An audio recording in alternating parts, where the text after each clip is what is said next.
Muito boa noite a todos. Para mim é um enorme prazer estar presente aqui nesse evento da Editora do Brasil. Hoje a gente vai dar início a um ciclo de debates para discutir o papel da escola e dos educadores aí diante de temas tão importantes, polêmicas, que afetam aí o cotidiano dos jovens, das crianças. E queria agradecer muito à Editora do Brasil, por ter me dado a honra de estar aqui com esses profissionais, todos eles muito imbuídos em construir uma sociedade melhor aí por meio da educação. Hoje a gente vai discutir o papel da escola diante das novas composições familiares. Pois é, a escola deve ser informada, por exemplo, se um aluno está numa situação em que os pais estão se separando. Em que medida os professores devem saber se aquele aluno ou aquela aluna mora com a mãe, só com o pai, tem madrasta, tem padrasto, é um aluno que foi adotado, mora com os avós. Em que medida a escola deve ter essas informações? E acho que a pergunta mais importante, o que a escola deve fazer com essas informações, tá? Então tudo isso a gente vai discutir aqui nesta noite. Queria agradecer demais a presença dos nossos convidados e vou apresentá-los aqui. Uma honra receber aqui a Elizabeth Monteiro, que é psicóloga, pedagoga, escritora, colunista da revista Pais e Filhos. Elizabeth, muito obrigado. Eu que agradeço. Também com a gente aqui o professor Ascânio João Cedrez, conhecido pelo seu apelido de infância, Chico. Ele é licenciado em Estudos Sociais, Filosofia, Pedagogia, cursou Teologia, é mestre em Ciências da Religião pela PUC de São Paulo, trabalhou como professor de ensino religioso e história em colégios católicos e atualmente é o diretor-geral do Colégio Marista Arquidiocesano aqui de São Paulo. Obrigado, Chico. Também com a gente aqui o professor Dr. Ricardo Monesi, docente da PUC de São Paulo, mestre pela Faculdade de Medicina da Universidade de São Paulo, doutorado e pós-doutorado pela Escola Paulista de Medicina, a Unifesp. Ele é especialista em Medicina do Comportamento. Ricardo, também muito obrigado pela sua presença, viu? Eu que agradeço. E com a gente também aqui o Manuel Filho, que é escritor, publicou mais de 40 livros, entre eles Vento Forte de Sul e Norte, cuja temática vai servir de pontapé inicial para a nossa discussão hoje aqui. E o Manuel, que já recebeu o Prêmio Jabuti em 2008, seus títulos já figuram nos catálogos de literatura das feiras de Bolonha e Frankfurt. Suas obras foram reconhecidas por importantes instituições, como a Fundação Nacional do Livro Infanto Juvenil, VAI e PROAC São Paulo. E o Manuel, por ele mesmo, inventar e contar histórias é a sua principal motivação sempre. Manuel, prazer tê-lo aqui com a gente também. Prazer é meu, muito obrigado. Bom, eu vou começar então com o Ricardo. Na sua opinião, de que forma a configuração familiar pode afetar o desenvolvimento de uma criança, Ricardo? Boa noite a todos, agradecendo à Editora do Brasil pela oportunidade. Eu diria, Galvão, que inicialmente nós devemos pensar em novas configurações familiares para um novo tipo de ser humano que é abordado dentro da esfera do cuidado integral. Um ser humano que é biológico, que é psicológico, que é social, que tem as questões da espiritualidade, que eu acho que o Chico sabe muito bem a importância que se tem isso, e a questão de como essas novas configurações elas vão trabalhando e moldando novas dinâmicas de comportamentos, que na verdade nós estamos construindo um novo modelo de educação pautada sobretudo no cuidado integral ao ser humano, que independente de gênero sexual, independente de identidade sexual, independente muitas vezes até de crenças e de conceitos que foram pré-concebidos, são unidades familiares que são muito coesas e que se apresentam de uma maneira muito forte no contexto contemporâneo. Manuel, eu queria que você contasse um pouquinho da história do teu livro, O Vento Forte de Sul e Norte, que, como eu disse aqui, é o pontapé inicial para o nosso debate, e nos indicasse por que ele abre espaço para a discussão dessa temática aí das novas configurações familiares. Eu posso sempre começar a falar de uma obra minha a partir do processo de criação dela, Eu gosto muito de conversar, eu gosto muito de pesquisar, principalmente Eu passo mais tempo pesquisando do que escrevendo e lendo, né? E eu vou ouvindo coisas, vou conversando com as pessoas, e algumas histórias chegam até mim de uma maneira tão forte que aquilo eu fico me perguntando por que isso aconteceu. Eu vou contar para vocês que historinha que foi essa que me motivou a, de fato, começar a escrever essa história. Eu tenho um amigo, né, o Beto Marsola, ele é professor de violão, ele tem um filho, e esse menino estuda numa escola. Nessa escola ele tem uma amiguinha, essa amiguinha ia fazer aniversário, e o pai delas frequentemente levava para essa menina para ter aula com o Beto, né, até aula de violão. Aí um dia o pai, que é médico, chegou na aula para pegar essa menina e, cheio de dedos, começou a perguntar: olha, minha filha vai fazer aniversário e eu gostaria de convidar o seu filho para ir na festinha da minha filha, mas eu queria lhe esclarecer que eu sou casado com outro homem e não sei o quê. E eu comecei a pensar, nossa, mas eu nunca vi qualquer pai ou mãe justificar a sua vida pessoal para convidar uma criança para ir a uma festa. Muitos desses assuntos foram fermentando dentro de mim e eu criei a Luísa, que é a menina que ela é a nossa protagonista, ela conta a história. Ela é uma menina negra adotada por um casal homoafetivo que se ama muito. E aí eu fui criando uma história onde eu abordo esse tema de uma nova configuração familiar e dos problemas que eles vão tendo, né? Beth, na sua opinião, Beth, em que medida a escola deve conhecer a configuração familiar do aluno e como trabalhar com essa informação? A gente vê que hoje, mais do que nunca, sempre foi muito importante escola e família formarem uma unidade só. Então, família e escola têm que trabalhar em comunhão e sempre com informações, uma troca de informações numa via de mão dupla. Então, eu acho muito importante, sim, que esta criança, por exemplo, não chegue rotulada numa escola, né? Aquele aluno é filho de pais, tem uma família homoafetiva. Eu acho que, assim, a escola precisa lidar com isso de uma forma discreta, como lida com todos os alunos. Existem famílias diferentes, mas não são desiguais. Mas a escola precisa, sim, dessa troca de informações, porque é na escola que o conflito aparece, seja qual ele for, né?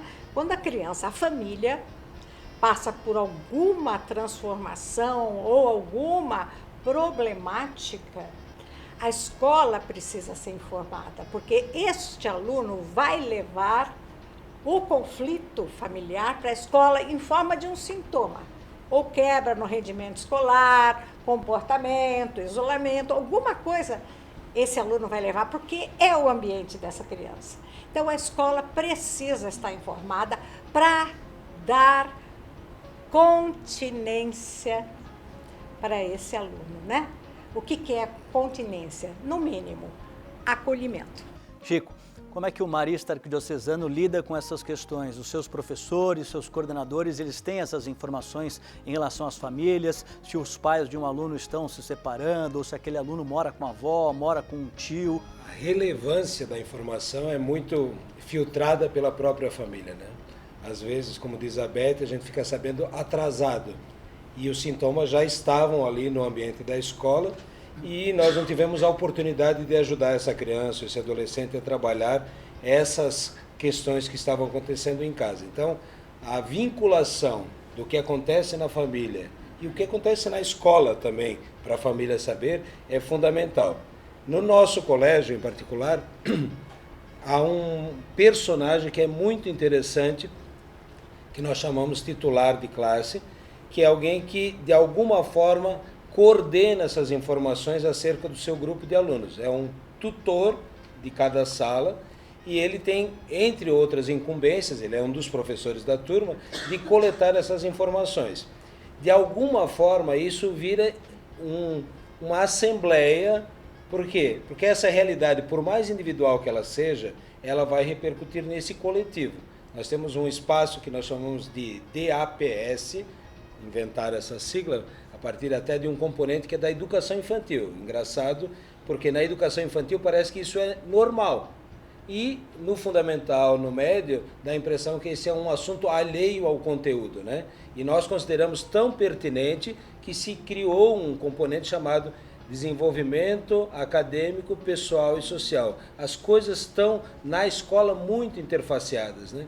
E esse titular, de alguma forma, traz isso também para a discussão coletiva, né? Outras questões que vocês vão abordar no ciclo de palestras, o bullying, essas relações, normalmente não tem origem e não tem fim na escola, mas tem na escola um espaço privilegiado de discussão. Bom, a gente vai passar por um momento agora em que vocês da plateia vão poder fazer os questionamentos, enquanto o pessoal que tiver alguma dúvida e quiser participar também mais efetivamente aqui do nosso debate, vocês fiquem à vontade aí para conversarem aí e perguntar. Tem uma pergunta testemunha.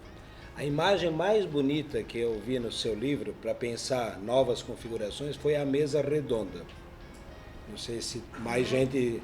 Você não aprofundou muito isso no livro, mas eu achei a grande sacada de a gente pensar essas novas configurações, não só a configuração que você traz, mas outras configurações. Eu procurei, como eu contei, eu pesquiso muito, né? Eu gosto muito de pesquisar, conversar, observar o mundo, né? E eu procurei ser muito sutil nesse livro. Quando eu escolhi falar, inclusive, do Carvalho Junco, que é uma história que desde criança me persegue, que eu acho ela muito delicada, né? Ela é muito delicada e, ao mesmo tempo, ela é muito representativa. Em que momento a gente tem que ser o Carvalho todo-poderoso, em que momento a gente tem que ser o Junco, que parece que é frágil, mas que ele vai sobreviver ao Carvalho. Então, eu pensei mesmo que a mesa redonda é um momento em que você não permite ter um lugar definido. Ninguém tem um lugar definido naquela família. Eles sentam onde eles querem. É a liberdade, né? É a aceitação. E acho que a mesa redonda, de fato, é uma pequena metáfora que conta isso pra gente. Agora, Chico, desculpa, mas eu vou devolver a pergunta para você agora. Enquanto diretor de um colégio tão representativo como é o Marista Arquidiocesano, você vê um espaço para uma nova configuração de uma escola onde existam mesas redondas? A mesa redonda é uma tentativa, inclusive a gente usa desde a educação infantil a expressão de assembleia, exatamente para tentar tirar essa posição um atrás do outro e tudo mais, né? Então, já é uma metodologia que a gente tem usado exatamente porque a configuração física dessa discussão, ela de alguma forma permite superar modelos já tão arraigados. A escola tem trabalhado com isso há muito tempo, né? Nós dei o exemplo do Dia do Pai e da Mãe, exatamente porque tivemos muita briga interna, porque, peraí, um colégio tradicional, católico, religioso, etc, etc, etc, nós não vamos continuar cultuando esses personagens, né? Então nós não tiramos o papel do pai e da mãe dentro da escola, só que a gente ampliou mais a questão. E na conversa que eu tive com o Paulo esses dias, foi bem interessante porque eu não tinha lido o livro seu ainda na ocasião, e nós vivemos tempos atrás uma situação similar. Um casal homoafetivo trouxe 2 crianças para a escola, eles não tinham ainda na ocasião adotado, estavam em guarda. Só que eles próprios estavam vivendo aquela situação inédita. Ainda o processo estava acontecendo e eles estavam matriculando na nossa escola, né? E falava para o Galvão, a grande dificuldade é porque dá a impressão que todos pisam em ovos, né? Por quê? Não é uma situação explicitada comumente, né? Isso em vários lugares, e nem na nossa escola. A gente sabe de outras situações, mas que são mantidas mais discretamente. E o fato de nós termos vivido isso, eram 2 professoras, porque eram 2 crianças, a gente soube de todas as circunstâncias, acompanhou inclusive com a vara da infância, né, a questão da adoção, como é que estava, e comentava com ele a dificuldade de tratar esta família como qualquer família, e desta família ser tratada como qualquer família. Ou seja, há uma reciprocidade. Quando a gente pensa na mesa redonda, todo mundo vai ter que aparecer, né? Todo mundo vai ter que falar. As coisas vão ficar às claras. Não tem o de trás, não tem a outra fila, né? Então, a vinculação dessas famílias conosco nos permitem descobrir coisas mais importantes do que só o formato. Bom, tem duas questões aqui da plateia que eu acho bem interessantes, são correlatas. Eu vou passar aqui inicialmente para Beth Monteiro. Educar a família, entre aspas, é papel da escola quando tratamos de preconceitos? E a outra questão, de que forma as novas configurações familiares podem afetar o cotidiano educacional de um aluno dentro da escola? Educar a família, infelizmente,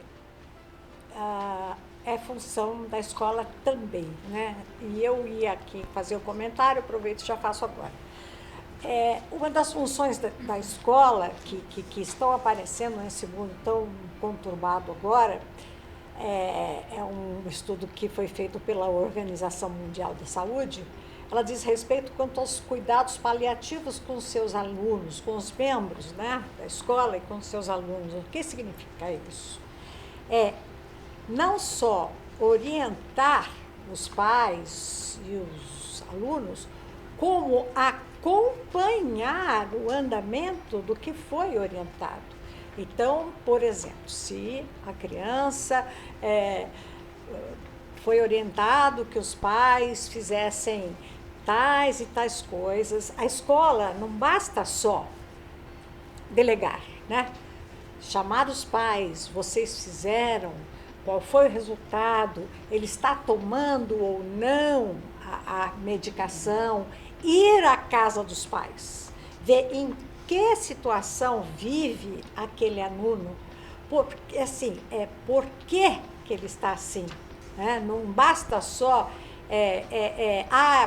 tá assim porque os pais se separaram. Não, é necessário saber como foi essa separação, como essa criança está vivendo, acompanhar nos cuidados. Esses são os cuidados paliativos. Não adianta só, não, eu já orientei, já chamei os pais, agora já cumpriu minha obrigação. Absolutamente. Então, cabe educar os pais e acompanhar o progresso dessa família.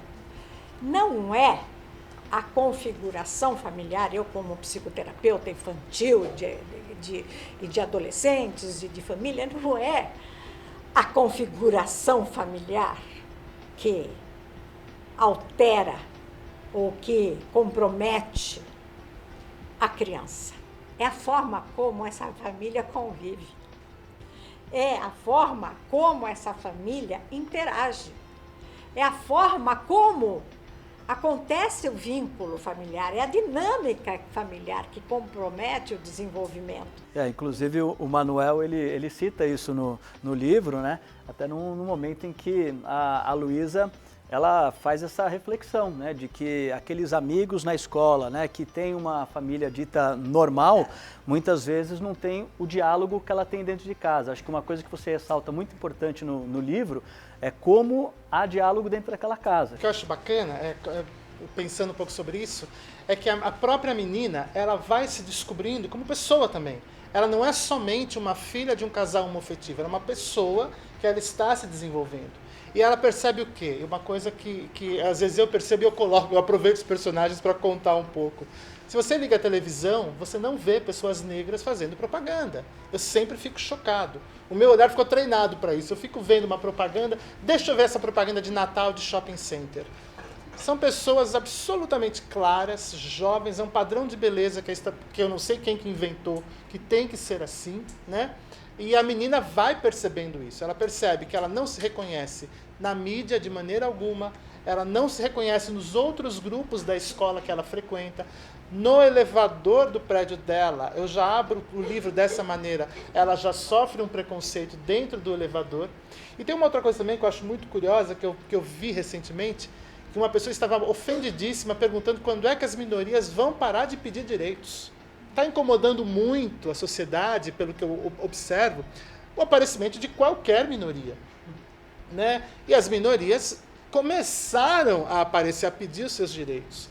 Tem uma questão interessante aqui da plateia também, que eu vou passar para o Ricardo, que fala dessa questão do preconceito que muitas vezes vem da família e acaba pegando de uma forma muito intensa na criança, né? Como tratar as ideias pré-concebidas dos próprios alunos quando essas ideias são reforçadas pela família? Como incluir a família nessa discussão quando ela se mostra resistente? A Editora do Brasil vai promover daqui a algumas semanas um diálogo sobre bullying, não é, Galvão? E existe o bullying direto e, infelizmente, existe também o bullying indireto, que às vezes parte de dentro do núcleo, né? Eu acho que uma coisa que fica bem clara no livro do Manuel é a questão de que o tratamento ele deve partir do diálogo, do reconhecimento, da compreensão. Agora, até amarrando aqui também os comentários que ocorreram aqui na mesa, a Beth ela levanta um ponto que é fundamental.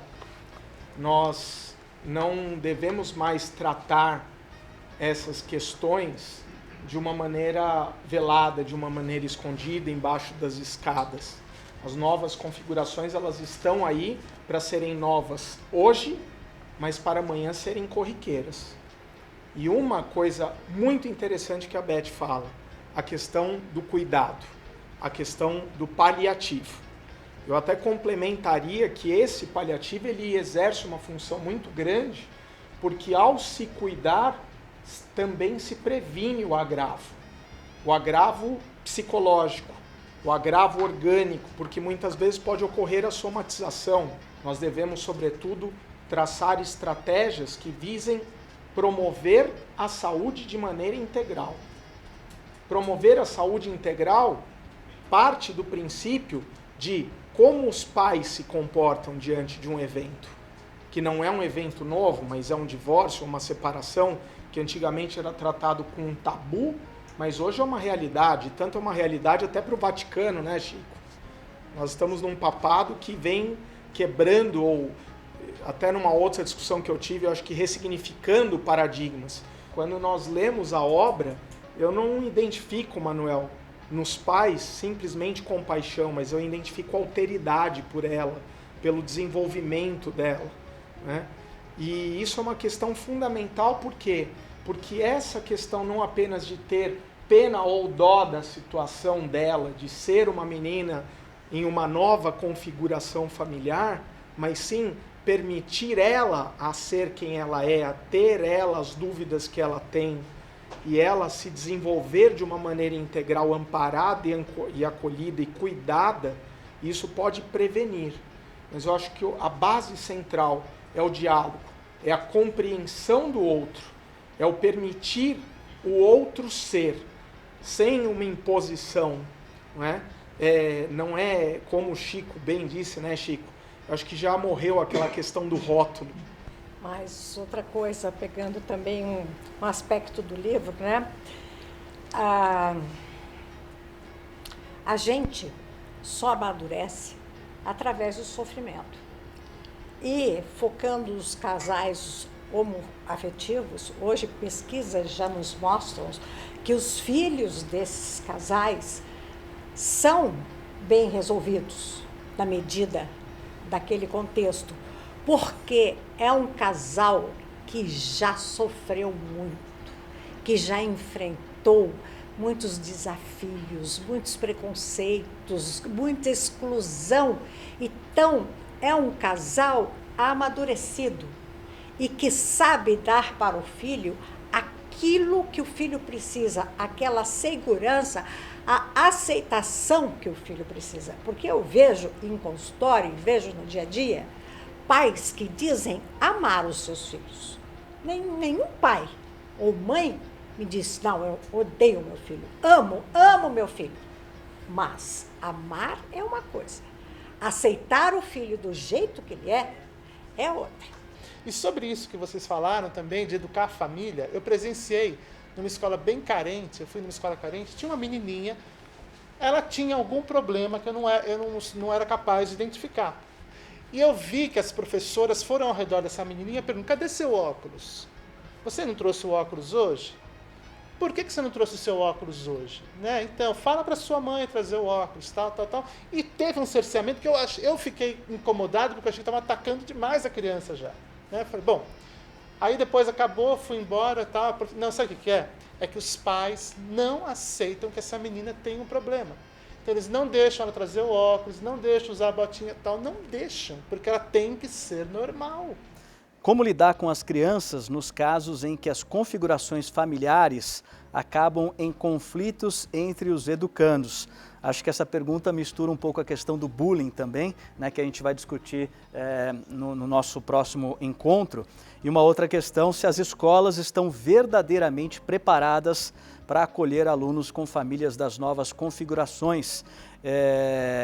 E aí, quanto ao debate e cobrança dos pais reticentes ao novo modelo, né? Como que a escola lida com essa questão, sabendo que dentro daquela comunidade escolar tem muitos pais que não vão aceitar aquela condição?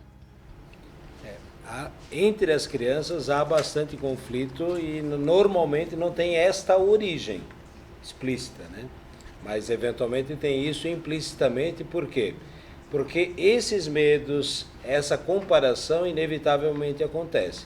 O bullying está muito relacionado com isso e eu diria assim que até, vamos dizer, estatisticamente a gente não tem muito esse conflito. Por quê? Primeiro, numericamente é muito significativo, né, as crianças que são oriundas e têm pais separados ou novas configurações. Então, me parece que não está havendo tanto conflito. Agora, pensando no cenário da segunda questão, a ideia do preconceito de quem educa, dos adultos que estão, né? Me parece que o advérbio que está ali colocado verdadeiramente, né, é um pouco exagerado. Por quê? Porque como sociedade a gente não está verdadeiramente lidando com isso com toda a profundidade. Eu acho que isso envolve muita a questão da coragem, né, Chico? E coragem ao pé da letra, né? Cor, age, né? Agir com o coração aberto à ressignificação de conceitos, à quebra de dogmas estabelecidos, a família da margarina, né, Manuel? Que a gente tanto vê. Beth, na sua opinião, como educadores e pais devem agir para que as nossas crianças de hoje, ou seja, os adultos do futuro, respeitem a individualidade de cada um, aceitem as diferenças, enfim, não sejam preconceituosas? Como trabalhar isso com as crianças hoje, hein? Eu acho que são, assim, trabalhos diferentes, né? Num todo, eu acho que nós, pais, população, escola, deveríamos cobrar dos governos políticas, né? Campanhas anti-drogas, políticas de inclusão. Eu acho que nós só vamos conseguir melhorar estas questões se nós, famílias, soubermos cobrar do governo uma parceria, né, para que a gente possa criar cidadãos do futuro. Porque eu sempre digo o seguinte: existem muitas organizações preocupadas em salvar o planeta, mas eu me preocupo em salvar os futuros cidadãos que vão habitar esse planeta, porque eu acho que o investimento que a gente tem de fazer na formação dessas crianças, na cidadania, o investimento, assim, uma política contra a violência, droga, é muito grande. Temos muitas coisas para fazer e sozinhos, enquanto pessoas, eu acho que vai ser muito difícil. Manuel, como é que você acha que a escola pode trabalhar com o seu livro dentro de sala de aula? Eu fiz uma cançãozinha muito simples para a criança cantar, que é um gorila. O gorila só reclama que está sujo, que ele quer brincar, ele só quer se divertir, esse gorila. E é uma canção. Uma professora do Rio Grande do Sul me mandou um vídeo que ela fez com os alunos dela, falando que ela resolveu trabalhar a música a partir dos instrumentos musicais africanos. Aí ela começou a contar para as crianças a história da África, né? E ela mandou um vídeo das crianças cantando a música, tocando somente com instrumentos africanos, né? Aí eu falei, nossa, que coisa interessante, essa música que eu não tinha pensado nisso, é uma introdução para você falar sobre racismo, sobre não ter preconceito, sobre uma religião que você não conhece. Ela abre um mundo, para mim, inclusive, que eu fiquei admirado. Achei lindo ela ter feito isso. Acho que seria isso. Vou repassar a pergunta para o Ricardo, que também é professor. Como que o professor pode, dentro da sala de aula, trabalhar essas questões de intolerância em relação ao novo, aquilo que não se encaixa naquele padrão estabelecido? Como trabalhar isso com os alunos, Ricardo? Eu acho que o conceito de normal, ele deve ser sobretudo dinâmico. O próprio Heráclito de Éfeso já dizia, nada há de permanente exceto a mudança. E eu acho que nós devemos incorporar essas mudanças para dentro das nossas próprias casas, não é, Galvão? Aplicar isso, a educação sendo vista e sendo trabalhada do pequeno para o grande, como o Manuel disse, como foi dito pelo Chico, da educação infantil, e foi bem ressaltado pela Beth, até a educação superior, e da educação superior também para baixo, não é? Você ensinar a olhar a criança para o alto, para tentar observar que o céu pode ser diferente, e ensinar o adulto a olhar para baixo e ver que existe diferença entre as crianças. A questão é pensar no diferente como mais próximo do nosso semelhante. Pensar que o que talvez seja o tradicional de ontem não seja o normal de hoje. A abertura ao novo, ele deve ser trabalhado através do diálogo e através da vivificação com a criança. E para finalizar, Galvão, eu me emocionei muito com o livro do Manuel, e Manuel, eu te agradeço muito. Nossa, obrigado. Né? Galvão, acho que a aplicabilidade muito forte é transcender a leitura e se colocar na posição dos personagens e ver que muitas vezes os personagens eles saltam das páginas dos livros e eles podem não estar apenas ao nosso lado, mas eles podem estar dentro dos nossos corações.